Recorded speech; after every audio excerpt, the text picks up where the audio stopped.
Relator excelentíssimo, senhor ministro Alberto Bresciani, processo ação rescisória 3.154, de 50 de 2013, em que são partes Vale S.A. e Jair Pereira e outros. Com a palavra o ministro Alberto Bresciani. Senhor presidente, Vale S.A., atual denominação de Companhia Vale do Rio Doce, propôs ação rescisória contra 46 réus, com fruto no artigo 485, 5 e 9 do CPC de 73, buscando desconstituir o acórdão proferido pela Egrégia SDI1 desta Corte, de que foi relator o ministro Carlos Alberto Reis de Paula, em embargos em recurso de revista interposto nos autos de ação trabalhista, originária da Egrégia 8ª Vara do Trabalho de Vitória. Pelo despacho de folhas 11, deferia a liminar requerida parcialmente na forma da diretriz da súmula 405.2 deste tribunal, com arrimo no Poder Geral de cautela para fim de suspender a execução em curso nos autos da reclamação trabalhista até o trânsito em julgado da ação rescisória, tão somente quanto à eventual liberação de valores a favor dos reclamantes remanescentes. Citados e com contestações, os 46 réus suscitaram incompetência, impossibilidade jurídica, decadência, insuficiência de depósito prévio, incidência das súmulas 83, 298.1 e 410 desta Corte. Ainda arguíram impossibilidade jurídica do pedido e inépcia da inicial, além de litispendência quanto aos temas artigo 6º da Lei 8878 de 94 e honorários advocatícios. Pretenderam a condenação da autora ao pagamento de multa e indenização por litigância de má-fé. Razões finais, manifestação do Ministério Público. Após a inclusão do processo em pauta para julgamento em 22 de setembro de 2015, autor e réus, em petição conjunta, requereram adiamento do julgamento pelo prazo de 60 dias, em face de possibilidade de conciliação, o que deferi. O processo voltou à pauta em 2 sessões seguintes, e por meio da petição de peça sequencial 190, os réus requereram a juntada de ata de audiência ocorrida em 1º de abril de 2016, no processo matriz, noticiando acordo judicial havido entre as partes, esvaziando parcialmente o interesse da autora na presente ação rescisória. Foram 44 os réus que aderiram ao acordo no processo matriz. A Vale assim informou, esclarecendo que remanesciam apenas como réus José Cândido Oliveira e José Jorge de Oliveira Rodrigues. Manifestação também dos réus é o relatório em síntese. Com relação ao acordo homologado em juízo no processo matriz, então se impõe a extinção do processo sem resolução de mérito, com apoio no artigo 485, incisos 6 e 8 do novo Código de Processo Civil. Permanecem apenas os réus antes referidos. Com relação aos réus referidos, então, insuficiência de depósito prévio. A ação rescisória foi ajuizada em 10 de abril de 2013 para fins de desconstituir a decisão de mérito proferida na fase de conhecimento, motivo pelo qual não prosperam os argumentos no sentido de que deveria ser utilizado um montante apurado na fase de execução. Aplica-se o artigo 2º caput, inciso 2, da Instrução Normativa 31 do TST. Lá do outro, o valor da condenação, de R$20 mil, atribuído na sentença proferida e não modificado nos acórdãos subsequentes, foi adequadamente atualizado pela autora, de forma que não há defeito com relação ao depósito prévio. Impossibilidade jurídica do pedido, substituição do acórdão da SDI1 do TST pela decisão proferida pelo Supremo Tribunal Federal em agravo de instrumento em recurso extraordinário. Os réus na contestação arguíram a incompetência do TST para processar e julgar a ação rescisória e a impossibilidade jurídica do pedido, ambas nos termos do artigo 512 do CPC de 73 e da diretriz da súmula 192.3 deste tribunal. Para tanto, afirmam que o relator no Supremo Tribunal Federal, o ministro Joaquim Barbosa, na decisão proferida em agravo de instrumento em recurso extraordinário, teria proferido a última decisão de mérito no processo matriz, ao negar seguimento ao agravo de instrumento da hora autora. Razão não lhes assiste. A decisão do Supremo Tribunal Federal, transcrita a folhas 17 e 11 da contestação e ofertada a folhas 259 e 265, peça sequencial 137, não constitui decisão de mérito apta a ensejar o corte rescisório, na forma do artigo 485 caput do CPC de 73, pois não substituiu o acórdão da SDI1 do TST nos termos do artigo 512 do CPC de 73, tendo em vista que não foi decidido o mérito do recurso extraordinário apresentado pela parte. Incide a compreensão da súmula 192.4 e rejeito a preliminar. impossibilidade jurídica do pedido, inépcia da inicial e litispendência, quanto aos temas artigo 6º da Lei 8.878 de 94 e honorários advocatícios. Ainda arguem os réus a impossibilidade jurídica do pedido, inépcia da inicial e litispendência, quanto aos temas artigo 6º da Lei nº 8.878 de 94 e honorários advocatícios, nessa ordem, pelo fato de o acórdão rescindendo não tratar das duas matérias, incidindo o óbice da súmula 298.1 do TST. Pela circunstância de, entre os pedidos formulados na inicial, não constar pleito de rescisão quanto a esses aspectos, e, por fim, por haver duas ações rescisórias ajuizadas no TRT da 17ª Região, com pedido de corte rescisório da sentença e do acórdão regional nessas frações de interesse. Ocorre que, ao contrário do que pretendem fazer crer os réus, não há na petição inicial pedido de corte rescisório em relação às discussões envolvendo o cabimento de honorários advocatícios no processo matriz, tampouco quanto aos efeitos financeiros da anistia concedida pela Lei 8.878 de 94, de que trata a OJ transitória 56 da SDI1 desta Corte. Eu rejeito. Decadência, não configuração. Ainda arguem os réus a decadência com evocação da súmula 100, itens 3 e 4 do Tribunal Superior do Trabalho, pois diante da deserção do recurso extraordinário, o trânsito em julgado não teria ocorrido em 11 de abril de 2011, mas na data da interposição do recurso tido por deserto em 7 de março de 2007. Incide a diretriz da OJ 80 dessa subseção.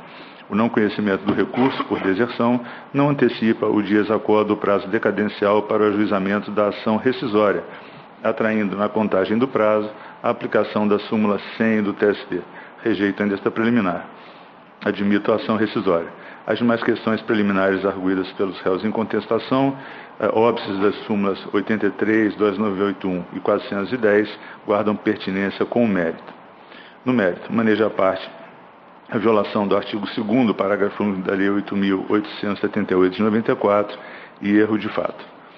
Arrima a sua pretensão de corte rescisório, sustentando que, ao não conhecer dos embargos em recurso de revista quanto ao tema fato superveniente, privatização em momento oportuno, incorreu a Corte em erro de fato quanto à data em que houve o julgamento pelo TRT da 17ª Região do recurso ordinário por ela interposto e, em consequência, assim teria violado o artigo 2º, parágrafo único da Lei 8.878 de 94, pois a readmissão dos ora réus por força da anistia ocorreu em empresa privatizada. Assevera que esse erro de fato influenciou totalmente o desfecho da lide, uma vez que, em razão do erro quanto à data em que ocorreu o julgamento pelo TRT da 17ª Região, o recurso ordinário por ela, então reclamado e interposto no processo matriz, o regional teria afirmado que a privatização ocorreu antes do julgamento do recurso, afastando por alegação extemporânea o fato novo suscitado, que, se considerado, ensejaria pronunciamento a ela favorável, qual seja, a incidência das disposições do mencionado artigo 2º, parágrafo único da Lei 8.878 de 94, como óbice ao deferimento da readmissão dos réus. A SDI1, além de julgar os embargos opostos, ainda respondeu a embargos de declaração, vários, e neles firmou a tese de que o recurso ordinário da reclamada, as folhas 1341 e 1406, isso no processo matriz, foi interposto em 19 de setembro de 95 e julgado em 4 de junho de 97, com publicação no Diário Oficial de 10 de junho de 97. A privatização, disse o acórdão da SDI1, ocorrera em 6 de maio de 97, sendo extemporânea a arguição do denominado fato novo, somente em 13 de junho de 97, com os embargos de declaração.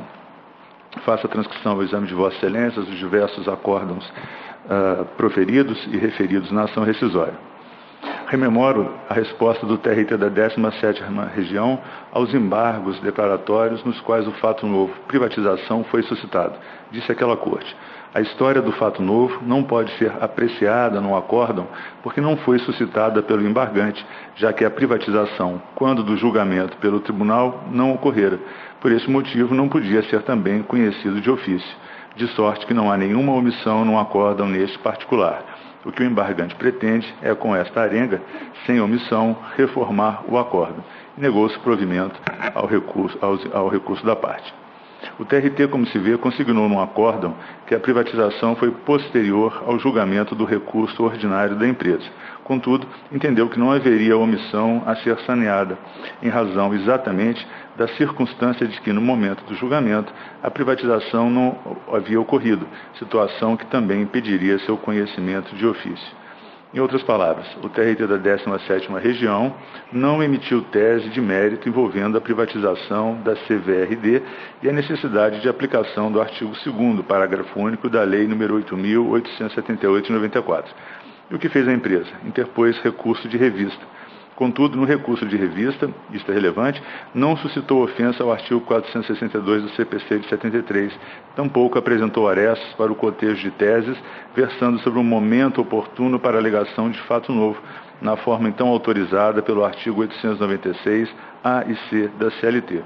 E mais, no recurso de revista, ao requerer a extinção do processo em decorrência do fato novo noticiado, limitou-se a argumentar que o desfecho do processo de privatização deu-se posteriormente à data de propositura, em 1995, da reclamação trabalhista, sem, em nenhum momento, esclarecer quando e como. Não bastasse, ao arguir a nulidade do acórdão regional por negativa de prestação judicional, tampouco indicou ausência de fundamentação naquele julgado em relação ao fato superveniente suscitado nos embargos de declaração interpostos no TRT da 17ª Região. E a segunda turma decidiu o recurso de revista exatamente dentro dos limites traçados naquele apelo. Vez que é exemplo do TRT, no acórdão proferido em embargos de declaração, no qual, repito, deixou claro que entendeu que a privatização foi posterior ao julgamento do recurso ordinário, também a segunda turma registrou no acórdão a data correta do julgamento pelo regional do recurso ordinário da reclamada, 3 de abril de 97.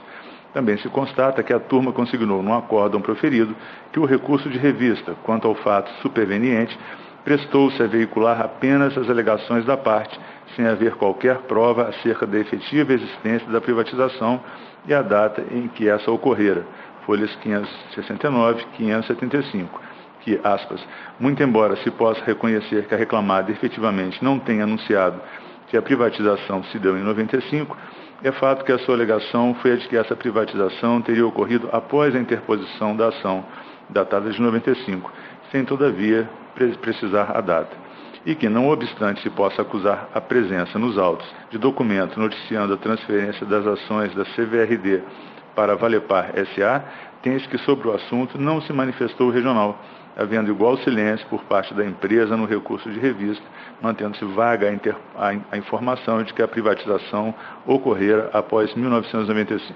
Acórdão a folha 601 e 605. Então, a reclamada nos embargos para a SDI trouxe as alegações e argumentos que deveria ter suscitado, insisto, não fez desde o recurso de revista.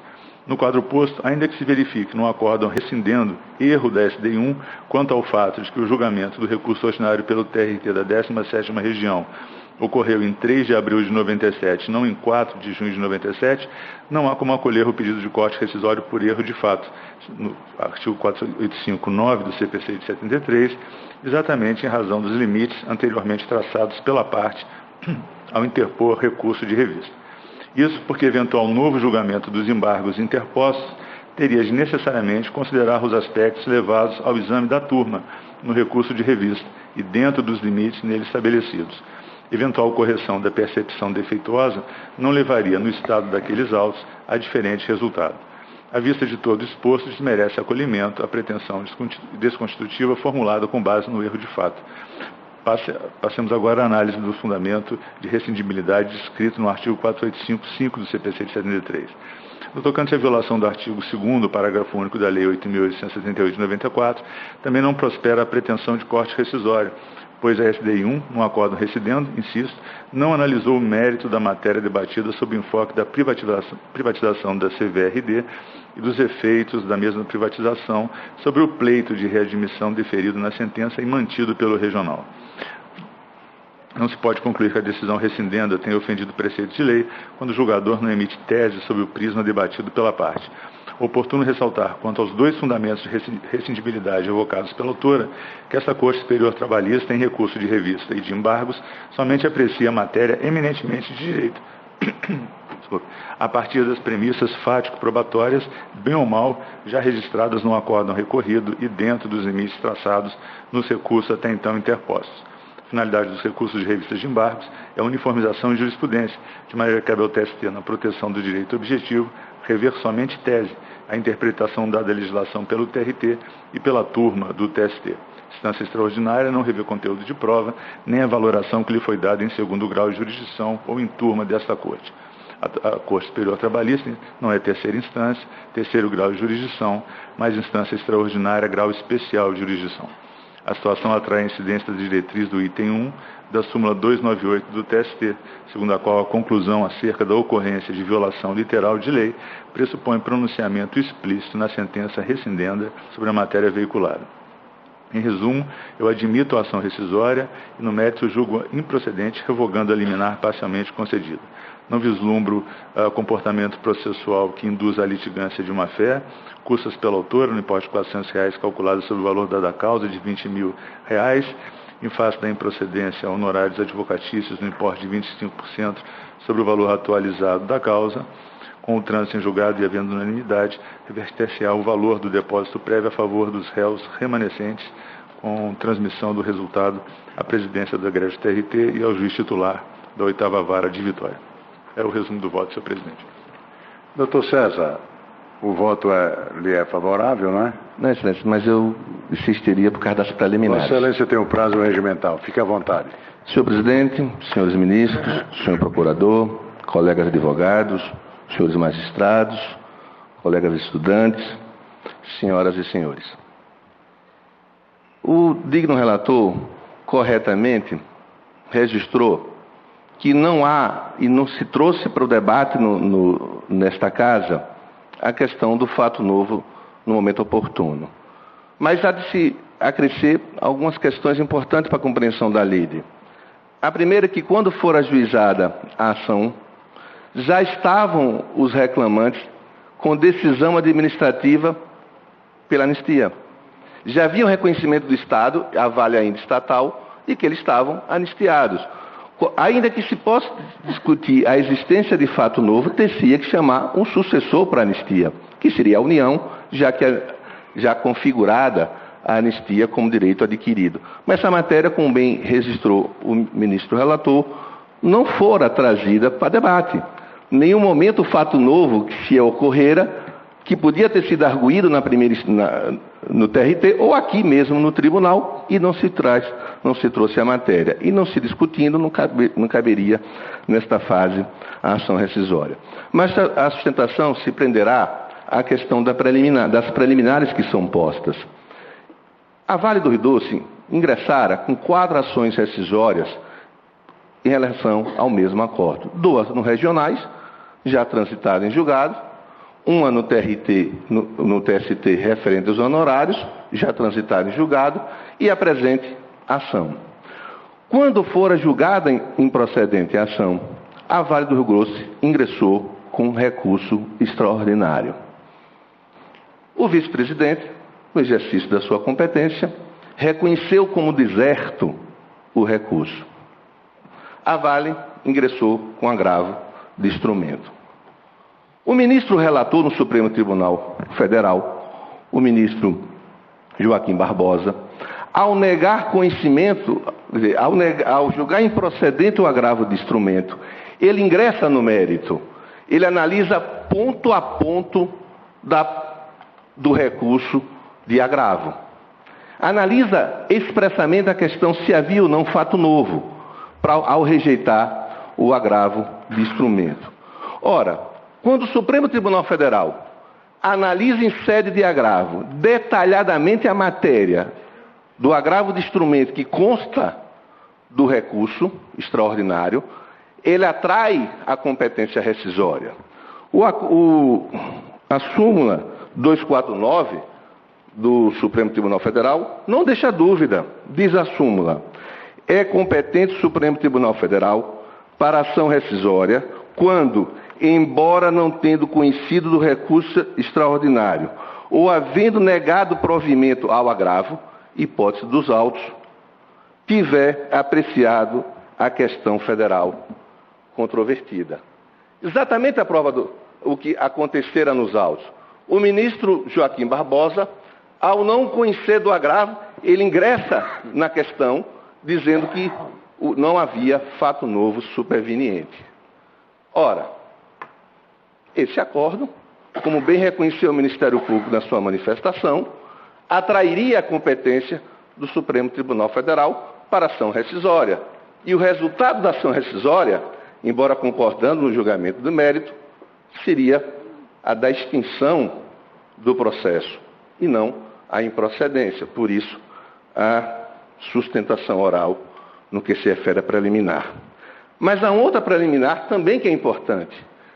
Se nós reconhecermos que não houve conhecimento, não se ingressou no mérito, no agravo perante o Supremo Tribunal Federal, ter-se-ia a decisão pela deserção. Esta Casa reconhece corretamente que o recurso extraordinário deserto não suspende o prazo da ação rescisória. Então, qualquer que seja a solução adotada, ou o agravo de instrumento teve conhecimento de mérito pelo Supremo Tribunal Federal e, portanto, a competência do Supremo Tribunal Federal, ou ele não analisou e mantém-se a decisão pela deserção, porque a deserção é requisito objetivo do recurso, tido como inexistente o recurso. E inexistente o recurso não se pode repristinar um prazo decadencial. Daí porque o resultado teria que ser também diverso, não se precisaria apreciar o mérito aplicando-se ao caso concreto a decadência. Concordando com o mérito, pedindo vênia apenas no que se refere aos dois pontos que são de direito público, fundamentais, até para o prosseguimento da lide, pede-se que reconheça a incompetência do TST ou, reconhecendo a competência, compreendendo a exemplo das várias decisões proferidas por esta Casa, de que o recurso deserto não suspende o prazo para ação rescisória. É o que se requer, Excelência.